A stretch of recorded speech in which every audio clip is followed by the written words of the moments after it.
Olympics archery విభాగంలో భారత జట్లు శుభారంభం చేశాయి. రికర్వ్ ఆర్చరీలో భారత పురుషులు, మహిళల జట్లు నేరుగా క్వార్టర్ ఫైనల్స్ లోకి దూసుకెళ్లాయి. పురుషుల విభాగంలో తెలుగబ్బాయి బొమ్మదేవర ధీరజ్ అద్భుత ప్రదర్శనతో అందరినీ ఆకట్టుకుంటున్నాడు. దీంతో ఇప్పుడు ఈ 22 కుర్రాడి గురించే చర్చ నడుస్తోంది.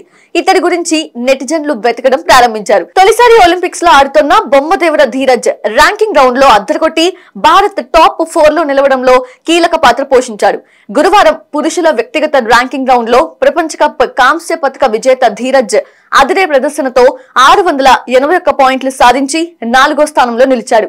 ఆంధ్రప్రదేశ్ లోని విజయవాడకు చెందిన ధీరజ్ పురుషుల రికర్వ్ ఆర్చరీలో వ్యక్తిగత, టీమ్ ఈవెంట్స్ లో ప్రాతినిధ్యం వహించాడు. పారిస్ ఒలింపిక్స్ లో రికర్వ్ ఆర్చరీలో భారత పురుషుల జట్టు నేరుగా క్వార్టర్ ఫైనల్స్ లోకి ప్రవేశించడంలో కీలకంగా నిలిచి మరో ఘనత సాధించాడు. ధీరజ్ తండ్రి Bommadevara Shravan Kumar archery association of ఇండియాలో సాంకేతిక అధికారిగా విధులు నిర్వర్తించాడు. దీంతో కుమారుడికి ఆర్చరీపై చిన్నప్పటి నుంచే ఆసక్తి ఏర్పడింది. చిన్న వయసులోనే విజయవాడలోని వోల్గా ఆర్చరీ అకాడమీలో శిక్షణ తీసుకున్నాడు. ఆ తర్వాత పూణేలోని ఆర్మీ స్పోర్ట్స్ ఇన్స్టిట్యూట్ లో 4 ఏళ్ల పాటు ట్రైనింగ్ పొందాడు.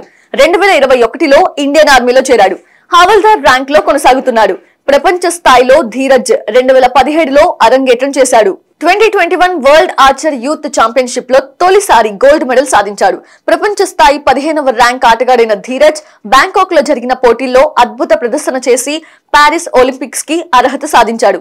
ధీరజ్ అద్భుత ప్రదర్శన ఇలాగే కొనసాగి భారత్ కి పతకాల పంట పండించాలని కోట్లాది మంది అభిమానులు ఆశగా ఎదురు చూస్తున్నారు.